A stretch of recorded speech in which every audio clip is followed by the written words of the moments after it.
tu peux faire pour commencer à gagner de l'argent sur les marchés financiers? Donc c'est quelque chose qui intéresse beaucoup de personnes, surtout la communauté Entreprendre Autrement, parce qu'il y a quelques jours de cela, on a fait un sondage pour demander est-ce que vous souhaiterez vraiment que je vous partage mon expérience sur tout ce qui tourne autour du forex, les différents types de marchés, les brokers à utiliser, les meilleurs actifs, etc. Et à ma grande surprise, il y a énormément de personnes qui ont réagi pour nous dire oui, ça fera vraiment énormément plaisir d'apprendre avec toi ces genres de choses, parce que ça va nous permettre, ça va nous booster d'aller plus loin, plus vite. Parce que je me suis rendu compte, il y a des personnes déjà qui sont dans la communauté Entreprendre Autrement qui est en train de faire du forex. J'ai une très bonne nouvelle, j'ai décidé de faire avec vous une formation complète sur le forex. Une chose est sûre, personne ne pourra pas suivre cette formation du début à la fin sans comprendre, sans maîtriser, sans commencer à gagner de l'argent avec les marchés financiers. Donc notre cours numéro 1 aujourd'hui va être les différents marchés financiers. Cours numéro 2, nous allons parler des intervenants du marché. Cours numéro 3, nous allons parler des sessions majeures. Quels sont les meilleurs moments pour entrer sur le marché du forex, parce qu'il y a différents moments qui sont très importants. Notre cours numéro 4, nous allons parler maintenant des brokers, qui sont les meilleurs brokers, ainsi de suite, ainsi de suite. Cours numéro 5, nous allons parler des avantages. Il y a énormément d'avantages avec le marché financier du forex, mais aussi il y a des risques et des inconvénients. Nous allons parler aussi de ces risques-là. Et cours numéro 6, nous allons parler des meilleurs actifs. Quels sont les meilleurs actifs sur lesquels vous pouvez prendre position pour faire plus de profit? C'est hyper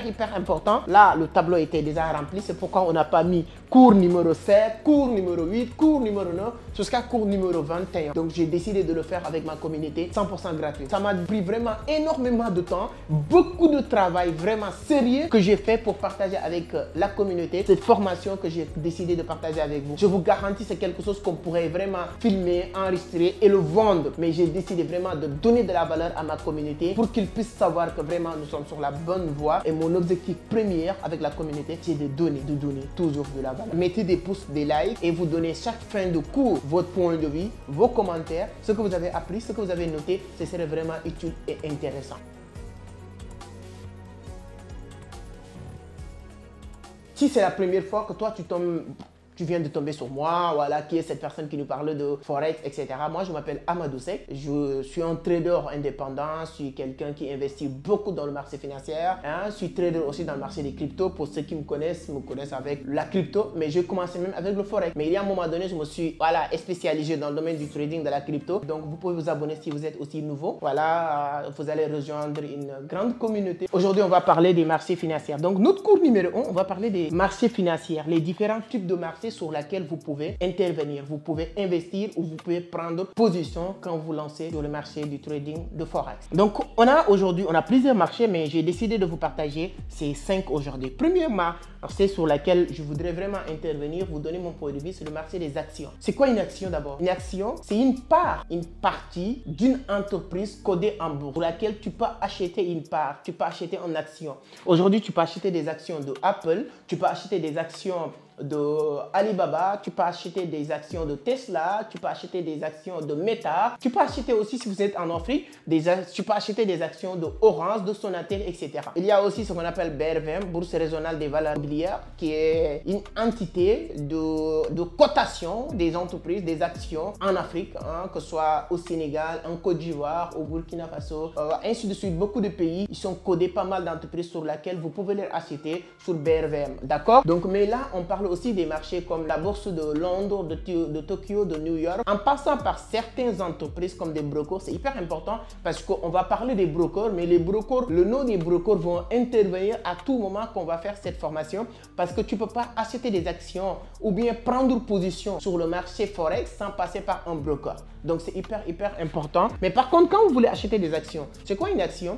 Une entreprise qui est tokenisée, hein, à X montant. Donc, si une entreprise est valorisée à 100 millions de dollars, cette entreprise peut dire que je vais tokeniser cette entreprise à 100 millions d'actions, qui va être une action égale 1 dollar, et on va le mettre en codé en bourse. Aujourd'hui, si vous achetez 2 actions à 2 dollars, tu as l'équivalent de 2 parts de cette entreprise. Plus que cette entreprise prend de la valeur, plus que ces 2 parts que tu as achetées prennent de la valeur, si l'entreprise baisse aussi, ton argent perd de la valeur. C'est comme le cas de Tesla. Il y a une semaine de cela, Tesla a perdu énormément de valeur parce qu'avec les décisions politiques de Elon Musk, qui a fait qu'il y a beaucoup de personnes qui ont fait des campagnes de diabolisation contre les actions ou les entreprises de Tesla, qui a fait que Tesla a baissé, a perdu de la valeur, ainsi de suite. Donc, toutes les personnes qui avaient investi à l'époque sur Tesla Tesla, lorsque Tesla a perdu de la valeur, leur argent perd de la valeur en même temps. Mais par contre, en ce moment, en même temps,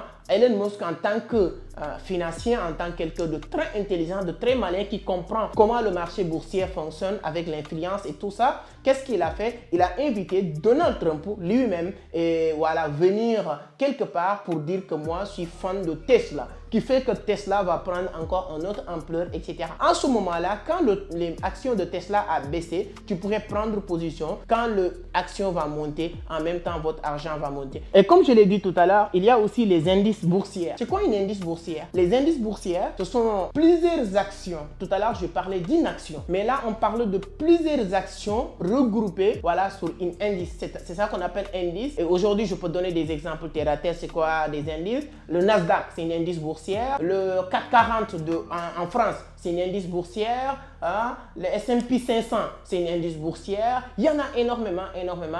Quand vous achetez une action S&P 500, c'est 500 plus grandes entreprises américaines regroupées sur une seule action. Quand vous achetez cette action, il y a une forte chance que votre argent va continuer à monter. Comment S&P 500 fonctionne? Exemple. À chaque fois que vous achetez une action de S&P 500, c'est plus de 500 entreprises regroupées que tu as acheté leur action. Eux, leur système de fonctionnement, s'il y a une entreprise qui est en train de perdre énormément de la valeur, il y a des limitations. Quand il dépasse cette limite de perdre de la valeur, on va retirer cette entreprise et mettre une autre entreprise qui est en train de vouloir entrer. Parce que tout le temps, il y a des entreprises qui viennent pour se rajouter, pour intégrer le S&P 500. C'est comme beaucoup d'autres, Nasdaq, ainsi de suite, 440. Donc les entreprises, si moi aujourd'hui, Vision d'Afrique, je viens pour dire que je vais rejoindre S&P 500. Mais S&P 500, aujourd'hui, il y a 500 entreprises. Je ne peux pas rentrer parce que c'est 500 entreprises. Maintenant, qu'est-ce qui va me permettre d'entrer? C'est le moment où une entreprise est en train de baisser, de perdre de la valeur. S'il dépasse le limite de perdre de la valeur, on le retire. Et moi qui étais sur la liste, je peux rentrer, ainsi de suite, ainsi de suite. Ce qui veut dire qu'il y a une forte chance. À chaque fois que vous investissez sur les indices boursiers, vous avez de la chance de sortir gagnant sur les indices boursiers. Donc, c'est hyper important de le comprendre. Alors, si on part sur le cas des matières premières. Les matières premières, ce sont tout ce qui tourne autour de l'or, du pétrole, du blé, ainsi de suite. Donc, ce sont des actifs sur lesquels quelqu'un qui est sur les marchés financiers peut prendre position, investir. Tu peux être investisseur. Avant, je vais faire une autre vidéo où je vais vous expliquer, c'est-à-dire que la différence entre quelqu'un qui spécule et quelqu'un qui investit. Parce que toutes les actions que j'ai en train de vous citer, énumérer, tu peux faire les deux à la fois. Tu peux investir et tu peux aussi spéculer sur le marché. C'est comme plus souvent la crypto. Alors, les matières premières, comment investir ou bien comment prendre position? Si aujourd'hui, l'or a baissé, le prix de l'or a baissé, tu peux acheter de l'or. Quand le prix de l'or va monter, tu peux revendre. Comment le marché fonctionne? C'est la loi de l'offre et de la demande. Plus qu'il y a de l'offre, plus que les prix vont baisser. Plus de demande que l'offre, les prix vont monter. Il y a ce qu'on appelle aussi les obligations. Les obligations, c'est plus ou moins les grandes entreprises. Ça, on va le voir sur là où on va parler sur cours numéro 2, les intervenants du marché. C'est-à-dire que les obligations, parce que ce qu'on est en train de faire est hyper important. Si vous ne comprenez pas ces parties-là, vous ne pouvez pas comprendre la suite. C'est pourquoi beaucoup de personnes se lancent, que ce soit sur le forex, sur le trading de la crypto, mais ils ne vont pas faire des résultats. C'est parce qu'ils n'ont pas compris au départ les éléments fondamentaux. Parce que si vous voulez prendre position, tu dois savoir sur quoi tu prends position, fonctionne à la base de quoi. Donc si on prend aujourd'hui les obligations, les gens parlaient de obligataires, etc. Ce sont des grandes entreprises, ce sont les États, c'est les multinationales, c'est les grandes entreprises multinationales. C'est des emprunteurs et des créanciers, c'est-à-dire que les gens qui vont prêter de l'argent et les gens qui vont venir emprunter de l'argent. Ça, c'est comme ça que ça fonctionne, les obligations. Donc maintenant, quand vous prêtez de l'argent, on te propose un pourcentage, X pourcentage. Quand on te propose cet X pourcentage, c'est ça qu'on va payer selon le montant que tu as prêté. Donc il y a beaucoup de marchés sur lesquels on pourrait parler. Les devises, hein? Voilà, on n'a pas parlé des devises. Les devises, voilà, j'ai sauté les devises. Le marché des devises, c'est le marché sur lequel beaucoup de personnes qui spéculent maintenant traitent. Là, il y a cette volatilité du marché. Tous les jours, il y a l'euro ou le dollar, le yen, le pound, etc.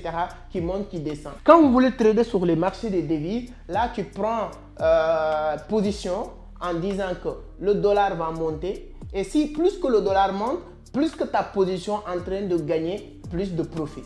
Tu peux dire aussi le dollar va baisser, c'est la même chose. L'euro va monter, c'est la même chose. Donc à la fin de ces cours en théorie, on va faire aussi d'autres cours qui vont être en pratique sur laquelle ça va être des tutoriels pour vous montrer comment faire ceci ou cela. Donc c'est hyper important. Il y a déjà, pour ceux qui veulent vraiment continuer cette aventure avec nous, il y a deux éléments qui sont hyper importants à avoir. Un compte trader. Moi, je vous dis d'utiliser Meta 5. Voilà, téléchargez l'application Meta 4 ou Meta 5 sur votre compte. Il y a aussi une autre plateforme que vous devez avoir, c'est un broker. Utilisez le broker que nous utilisons, nous, XCM. Si vous n'avez pas encore de compte, je vais mettre le lien sur la barre de description. Allez-y, créez votre compte. On va continuer les formations, mais toutes les personnes qui vont créer leur compte sur notre lien d'inscription pour rejoindre notre broker XCM, on va vous rajouter dans un groupe privé sur lequel on fait 2 séances de formation pour vous permettre d'aller plus vite, qui n'a rien à voir avec les formations public qu'on est en train de faire sur YouTube. Mais tous les mardis et jeudis, 20 h, on a des cours avec les personnes qui sont dans notre groupe, qui ont utilisé notre lien. Alors, comment tu vas faire pour rejoindre le groupe si tu as créé ton compte? Prenez ce numéro qui est en train de défiler, 78 plus 221 78 126 20 77. Une fois créé votre compte, après, vous envoyez juste, vous déposez X montant, peu importe, 50 $, 20 $, vous envoyez l'identifiant de votre compte après avoir créé sur XM, vous l'envoyez par WhatsApp sur ce numéro que je viens de te donner. La personne va te rajouter dans notre groupe privé où on va accélérer l'apprentissage qu'on est en train de faire pour vous permettre de faire ce qu'on est en train de faire ou plus que nous. Que ce soit le swing trading, le scalping ou le day trading, peu importe ce que tu choisis, tu peux faire énormément de choses. Donc, on se donne rendez-vous sur notre cours numéro 2, peut-être demain ou après-demain. Abonnez pour ne pas rater quand on va publier. Donc, notre cours numéro 2 pour vous parler des intervenants et comment vous pouvez faire aussi pour vous positionner à 100% sur le marché des forex.